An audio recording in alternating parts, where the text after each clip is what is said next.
And now, without further ado, I get to interview Jim Friedman first. Let's get this party started, Jim, shall we? Very nice, Bridget. Thank you for inviting me onto your show. Welcome. It's Walk-ins Welcome, speed interviewing. Jim, you are a serial creative entrepreneur. In addition to your broadcasting ventures, you've created national marketing campaigns, you've been granted multiple patents, written books. Yeah, what haven't you done, actually? Oh, Explain there's a lot of to things. explain to us how this World Creativity and Innovation Week came to be and how you became the chief steward. Well, World Creativity and Innovation Day was started in Canada 20 years ago by Marcy Siegel. And she had a dream, she had a vision that she could create a grassroots movement where people would use creativity in order to improve the world for everyone. Now, Marcy is a graduate of the master's degree program in creativity from Buffalo State, which is kind of the foundation of creativity and research and that sort of thing. That's where the word brainstorming was invented. That's where the whole concept of creative problem solving. And so Marcy came out of there and she had this idea and she ran with it. I found out about it, I guess it was 7 years ago. I'm a professor of creativity at Miami University in Oxford, Ohio. And I used it as a project in my creativity classes. Do something to celebrate World Creativity. And so every year, my students would do something to celebrate creativity. And every year, Marcy would magically come in by Zoom and talk to my students. And after a while, it got bigger and bigger. And when I found out that Marcy was going to walk away after 18 years, I said, Marcy, I would like to continue on with your legacy. I would like to pick it up and run with it in your vision. And she thankfully allowed me to do that. And it has become a labor of love for me and my students. Mostly it's the students doing the work. It's the students who put together the website, wciw.org. It's the students who work with me and the 80, I think it's now 87 different countries that are celebrating this week. It's the students who keep the 4 channels of platforms going. So it's really enjoyable and life-fulfilling. Well, thank you for taking up the torch. What are as somebody who studied and has a student, I guess, and teacher of creativity, what are some of the biggest misconceptions about creativity that people have? Great question. Thank you. You ask questions for a living. I should do this. You should. You should. Well, a lot of people think of creativity in terms of art making. You know, I can sing, I can dance, I can draw, I can paint, I can write. Oh, you're so creative. I'm not creative. But the truth of the matter is we are all creative.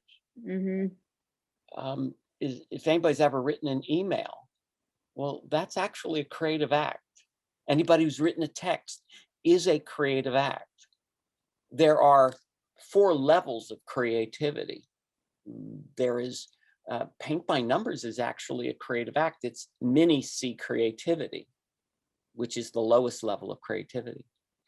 Big C creativity is Steve Jobs, is Albert Einstein, is Thomas Edison. People say I'm not creative. They're creative. No, they're a different level of creative.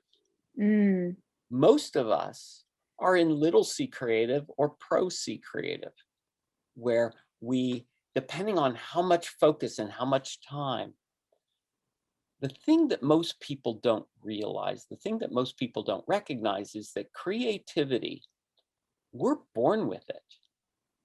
we absolutely are born the most creative beings. Think about it. When you walk up to a baby and you put your finger in their face, what is the first thing they do? They grab it. Mm-hmm. They pull it towards them. They look at it. They try to put it in their mouth, right? Mm-hmm. They want to explore. They want to understand. That's a creative act. Children ask 65 questions a day, right? What's that? Who's that? What's that do? Can I touch that? Can I play with that? Can I have that? Let me see that, right? And what do parents do? No, stop, don't do that. Don't say that. Don't touch that. That's not yours. It's not time for that. So as parents, as teachers, as friends, we begin to kill the creativity of children. Mm. And so as we grow up, our creativity dips until we are afraid to take risks, afraid to take chances. But how did they not kill your creativity? Like I said, it was epic failure that kind of saved me from it. So I think it had been killed in me a little bit. I felt like I had to just get on the, college train and do what I was supposed to do, which was get a degree, even though I had no idea what I wanted to get a degree in. And I just self-destructed. And looking back, I wonder if that wasn't my way. I could not articulate, I don't want to go to school, I don't know what to do. And so I sometimes wonder if that was just not my way of epically ejecting from something that I was terrified of. How many times do you fail? Oh, I mean, that's the thing about the creative path, any creative path, business, anything that you do. I understand why people are scared of it. You're setting yourself up for a lifetime of failure and rejection in some form or another, particularly in my instance, writing and comedy. It's a lot of very visceral failure. And Right. I learn from every single one, though. As a comedian, you learn more from that horrific bomb than you do from those times that you absolutely kill. Right. It's what makes a great comic is the number of times you go out and say, oh, that joke didn't make it. How do I change it? Let me do that again. Hmm. Because if you were afraid to risk, if you were afraid of failure, we'd never hear from you. Oh no, I would have quit long ago. And there are moments where I wanted to quit. How do you teach your students to maintain that curiosity and fearlessness? In my class, I actually give a failure bonus.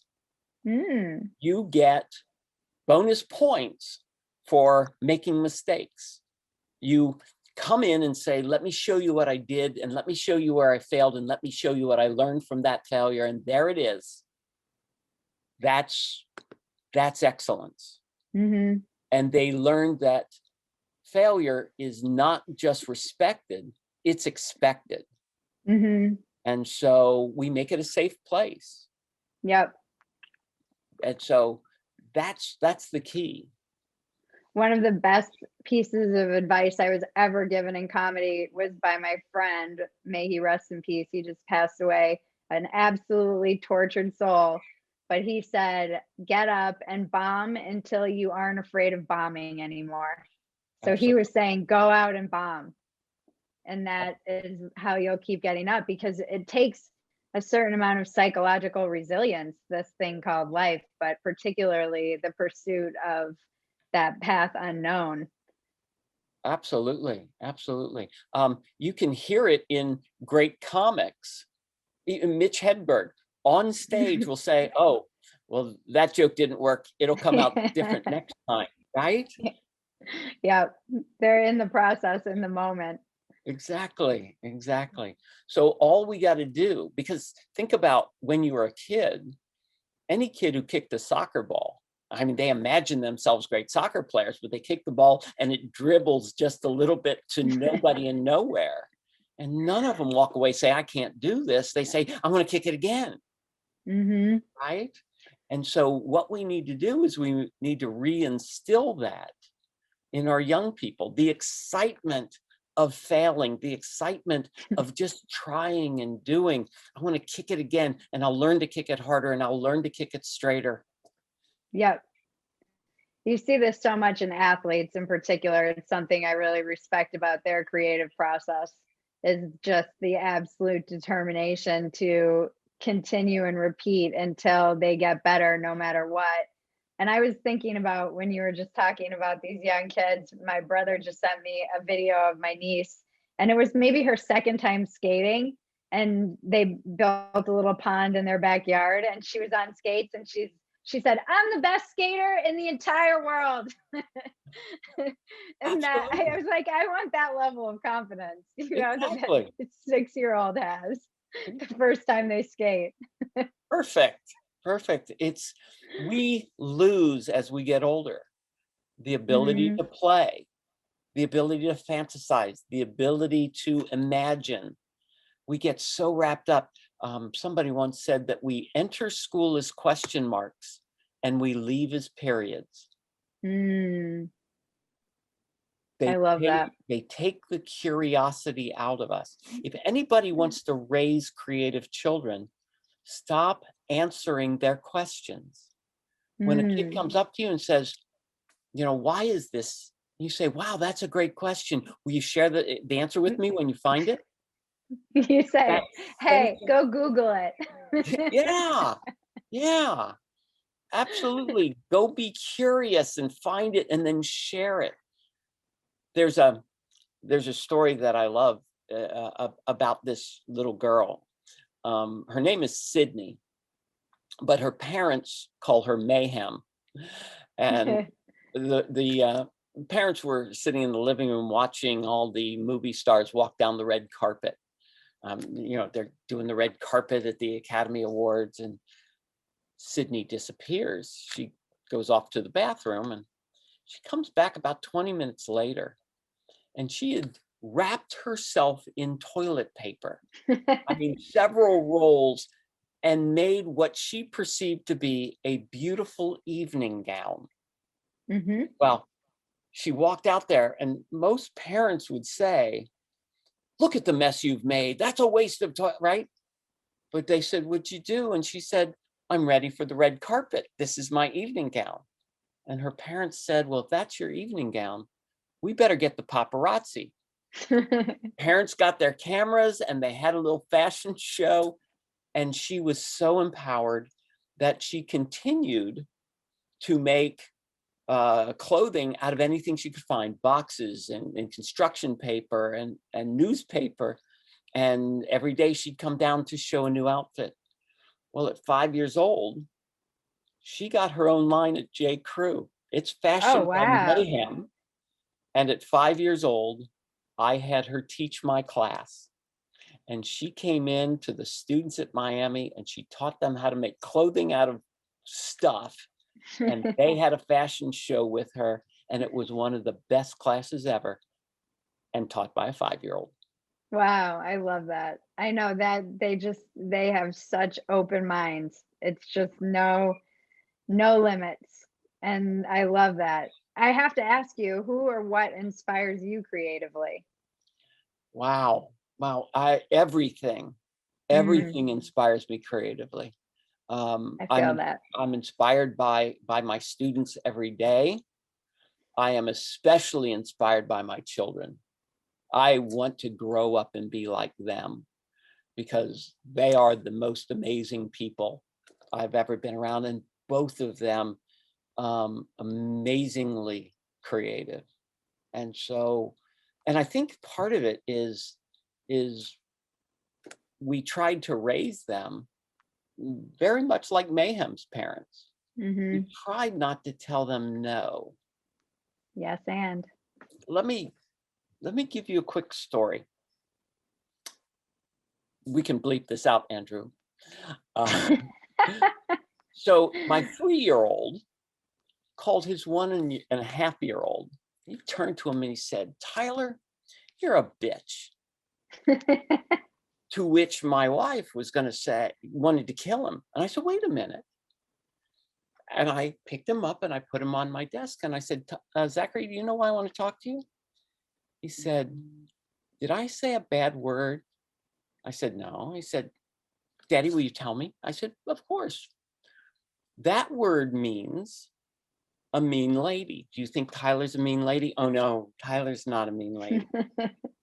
It also means female dog. Do you think Tyler is a girl dog? Oh no, Tyler's not a girl dog. Then Zachary, you used the wrong word. Do you understand? Mm. Oh, okay. Okay, go play. My wife says, what have you done? We're going to get a call from the school. They're going to say, Zachary called his teacher a bitch. I'm going to say, Zachary, is she a mean lady? And he goes, yeah, Daddy. I said, good boy. So it's about not always saying no. It's not about scolding. It's about giving them room to experience and fail and fall down and deal with it. Uh-huh. And the consequences of calling your teacher a bad word. Exactly. Let them live. The rule was you can break your arm, but not your neck. Yep. Yes, it's good to take the bubble wrap off the kids and let them have some bruises and bangs so they can get back up. Absolutely. Well, Absolutely. thank you so much for your stewardship and for continuing this. And I'm going to move on now to, I believe, your baby sister. Is that correct? I believe so. Yes. Is that correct? Good to work with my baby sister. That's so Good cool. to have her involved in World Creativity and Innovation Week, working down there. And so I will thank you for having me, and Thank I'll thank you. you for inviting me. Jerry Kay, have a blast.